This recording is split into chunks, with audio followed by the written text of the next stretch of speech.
Well, hello. This is my little update on my Grand Duke of Tuscany, Jasmine.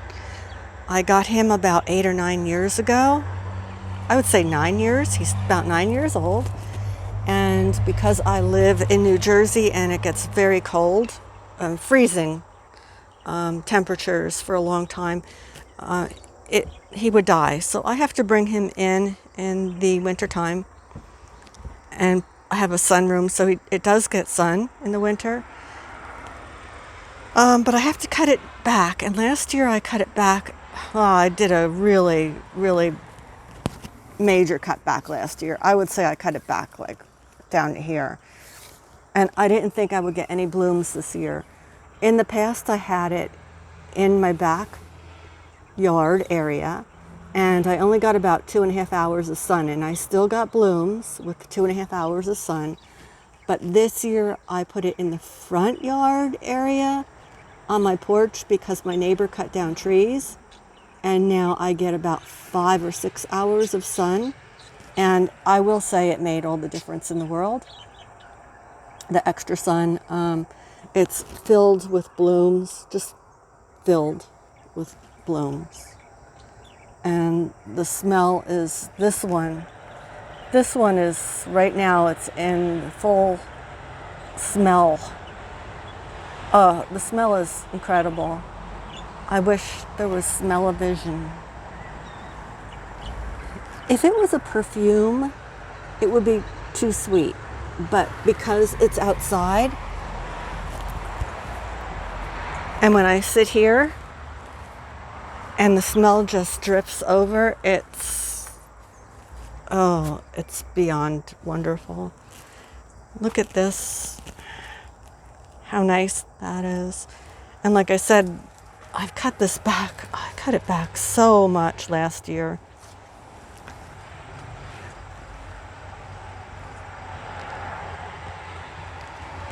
I had a lot going on this spring and early summer. So all that I fertilized it with was Miracle Grow. I usually use Neptune's Harvest fish emulsion, but I didn't this year, just Miracle Grow, and it's fine. I'd prefer to use Neptune's Harvest because where I bought it from, that's what they recommend it. But it loves the extra sunshine. And as soon as this turns brown like this, like tomorrow, it won't smell anymore. So I'll pinch it off. And when it's really tight and still green, it doesn't smell.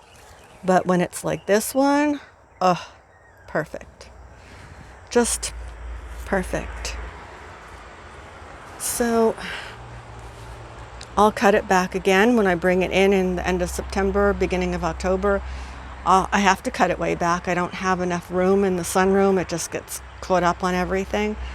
And since I had such luck with it this year, with cutting it back, and I'll do it again. And I might repot it next year. I don't know. It's just doing so well. But I will say that extra sunshine did make the world of difference. But if you don't have sunshine, I only had like 2.5 hours of sunshine, you can still get blooms on it. You're just not going to get this many. And it will continue to bloom, to bud and bloom, I think, probably until August. Usually until the end of August, I'll get nice blooms on it here in New Jersey. And then it gets a little chilly in September and it stops the blooms. But that is the update on my Grand Duke of Tuscany. And I'll tell you, when I sit out here, I smell, I've been working, I smell basil. So the basil is really strong, the smell of the basil. And I get a whiff of that, and then a whiff of the jasmine. And it's it's the end of July, and it's like that by Seals and Chroma Breeze. That's all like it's summer. And this is, to me, it's become the smell of summer. So there you go. If you decide to get one and you have any questions, let me know. I can't tell you how it is when it's in the ground because I never put it in the ground and I can't. But I've had a lot of luck with it in this same exact pot for 9 years. So there you go. The Grand Duke of Tuscany Jasmine.